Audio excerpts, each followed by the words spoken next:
Everybody, this is Jeff Veale, the business guru, coming to you once again today on a Friday from downtown Manila in the Philippines. Been a very, very busy week with some awesome guests, and I've got a super guest on today. If this is someone that you need to speak to, guys, reach out, have a virtual cup of coffee, because it costs you nothing. Hear the word? Most of you are all freebie seekers.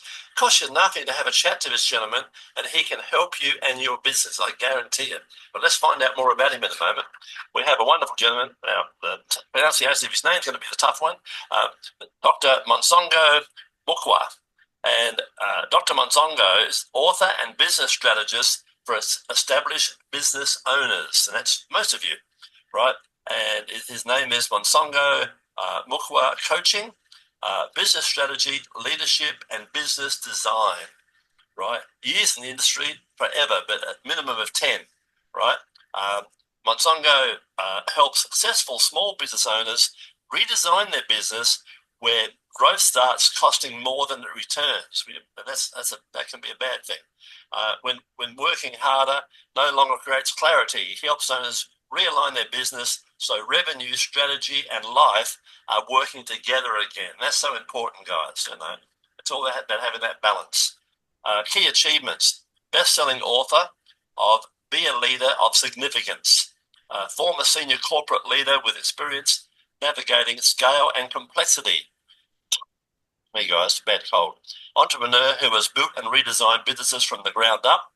Advisor to established small business owners navigating growth constraints and strategic alliances.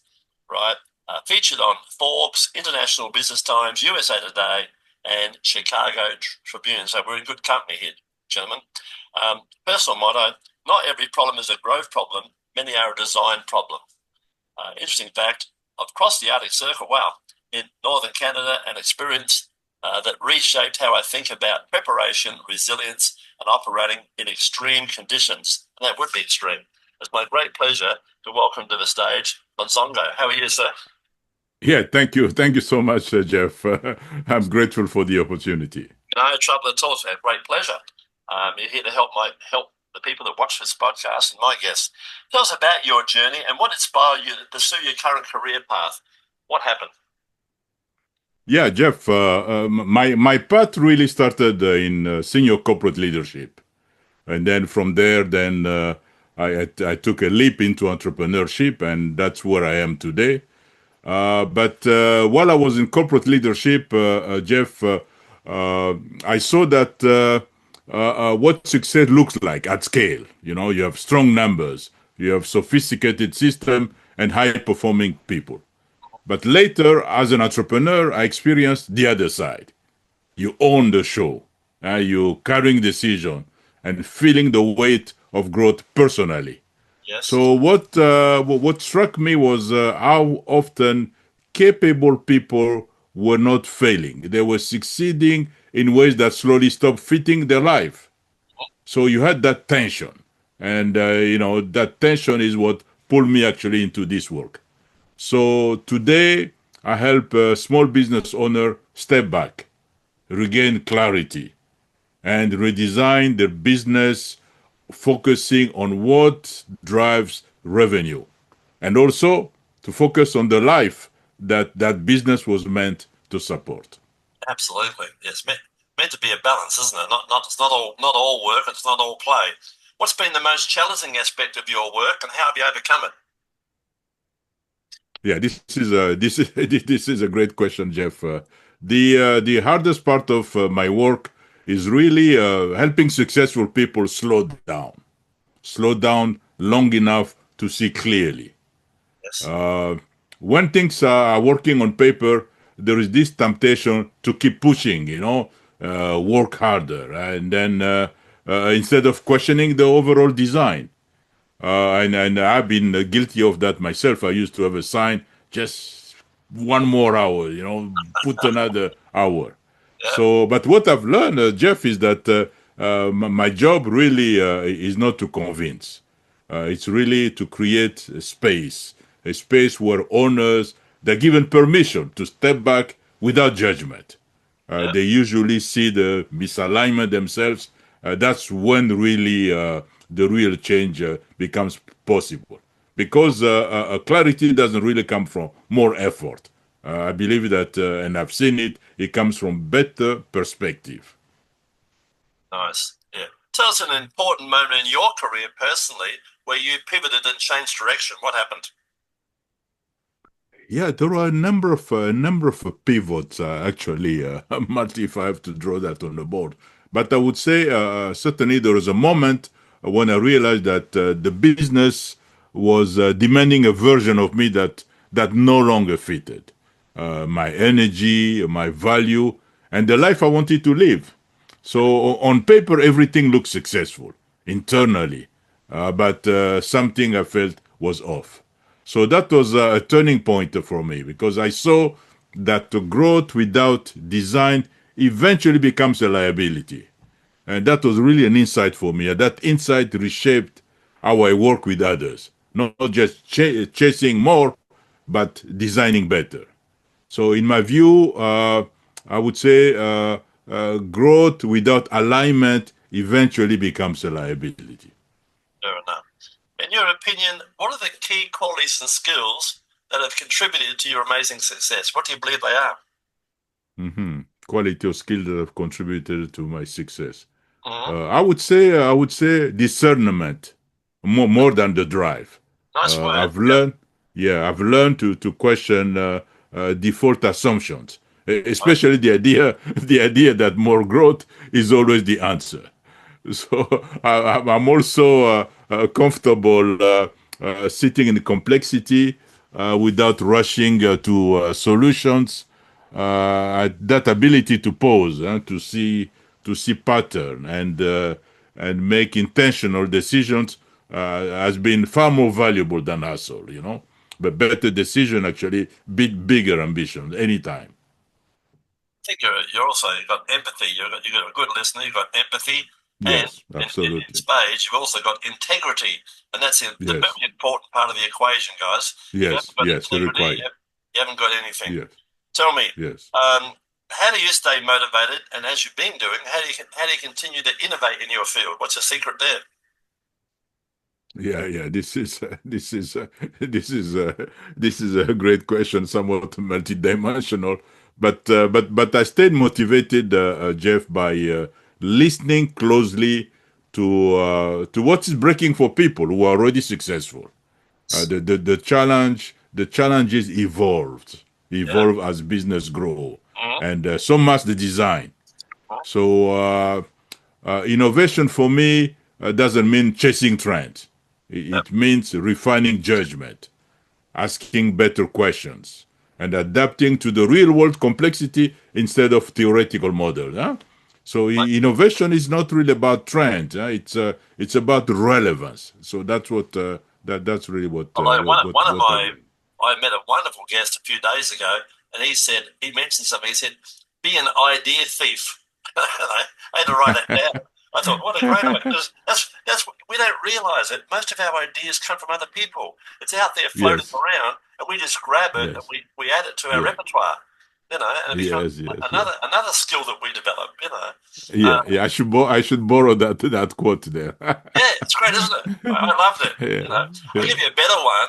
A woman about 12 months ago, one of my guests, she said, I love this one. I nearly fell off my chair. She said, "Be a better human." And I thought myself, I'm a marketing guy. I thought, I can see it now. T-shirts, "Be a better human." Mugs, pens. I'll go to Africa and I'll drill holes in the ground and help them find water. Now I said, hang on, Jeff, slow down. You've got enough on your plate already, right? It resonated so well. And I thought to myself, if the whole world could grab that as their motto, "Be a better human," what a great place it would be. I think some of us have forgotten how to be a better human, right? Yes, absolutely. Moving forward, tell us about a recent amongst your many, but tell us about a recent project or achievement that you're particularly proud of. Oh yes. I'm particularly proud when an owner regains clarity, not just in their business, but really in how they make decisions. Recently, I worked with with owners who were profitable but they were exhausted by complexity. Yes. The win was not explosive growth. It was simplifying the business so that it worked with them again. Yes. So those are perhaps quiet wins, but they are the ones that last. The best wins are the ones that restore optionality, I would say. I think another good achievement for you is writing that book. That must have taken you a little bit of time. It's quite an achievement to write a book, believe me. Yes, absolutely. Yeah. That book, "Be a Leader of Significance," that was. It's a book that gives leaders practices.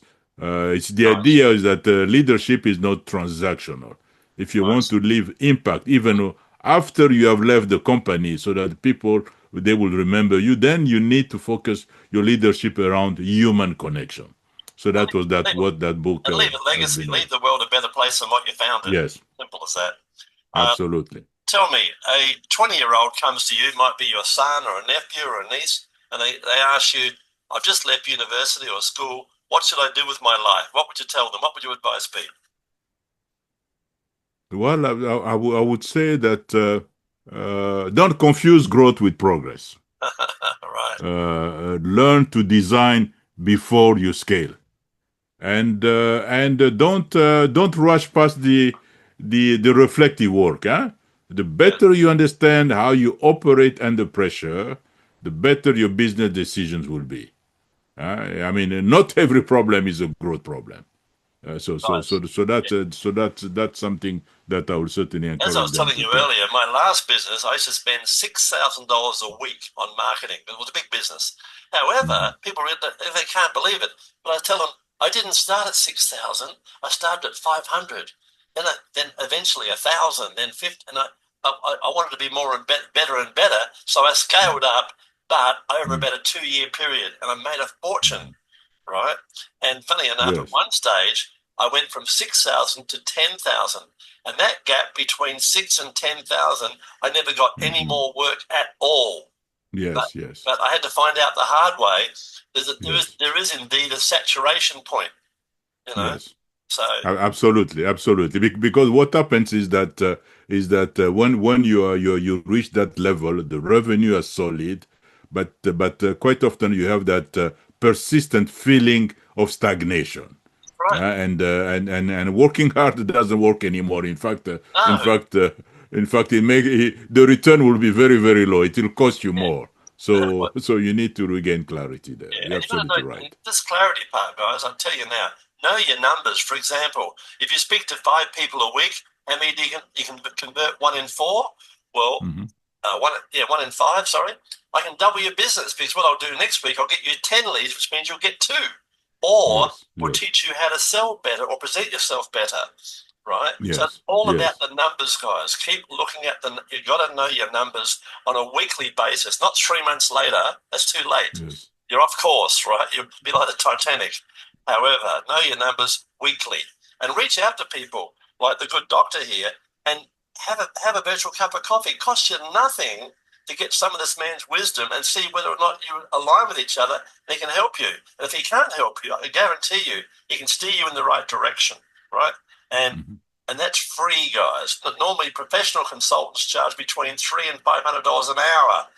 But by this podcast, you get the opportunity to speak to experts for a little short time for free and put you on the right track. Tell me, looking ahead, what are your goals and aspirations? You're only at base camp. What are your goals and aspirations for the future? Yeah, that's I can't but a smile.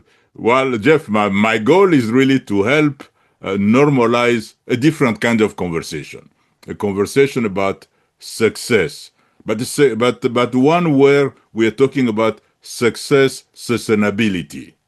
We're talking about clarity and the quality of life as part of the design, not an afterthought. I would like to continue working with owners who are doing well, but know that there is a better way to structure what they have built. That's right. What I've learned is that success actually should simplify your life, not complicate it. So that's really what I would like to. Too many people are doing what I call busy work. You got to come back from that. Tell me, Yes. what's the best way for our listeners and people watching this wonderful podcast? What's the best way to reach out and get some advice from you and have a chat? What's the best way? Yeah, the best way, the best place to start is my website, Right. 𝐷𝐿mosongo_Moukwa.coach. Yeah, on the Everything, screen, everything about my work is there. You can also find me on LinkedIn. For those who are on LinkedIn, Nice. on LinkedIn, I share regularly and I engage directly. Yeah, nice. And don't forget, guys, it's 15 minutes of fame. It's like talking to a friend, as you can see. It's very casual, very easy. And the great part about it, I want you to think of this. A TV commercial would set you back about $20,000. And guess what happens? The TV commercial comes on. People are hungry. They jump up. They grab a hot dog. They grab a beer, or they go to the toilet. They miss the whole damn thing. You want to try, I've done all this. You want to try 10 radio spots? And they'll play them for you, but they invariably play them at 1 o'clock or 3 o'clock in the morning when people are asleep. Come on, 15 minutes of fame, guys. It's all about you. We make the whole thing into a mini movie, all about you. And we put it on Reddit, Quora, LinkedIn, Facebook, our Facebook group, YouTube, and our new platform, School, with all your social media links, potentially putting you in front of hundreds of prospects on a regular normal podcast you set and forget. This is an evergreen piece of content. I can't stress that enough, right? So guys, reach out. You've all got a story to tell, both men and women. We'd love to have you on the show and hear your story and help other people just like the good doctors helping us today. Before we wrap it up, we can't let you go without you telling us a fun fact about yourself that most people do not know. Yeah, most people don't know that I'm among the people who have crossed the Arctic Circle in northern Canada. Right. So that was an opportunity for me there by the Canadian government Nice. to put some instrumentations there and so on. But really, what I've learned there is that the confidence does not matter when the system is not designed for the conditions. Yeah, right.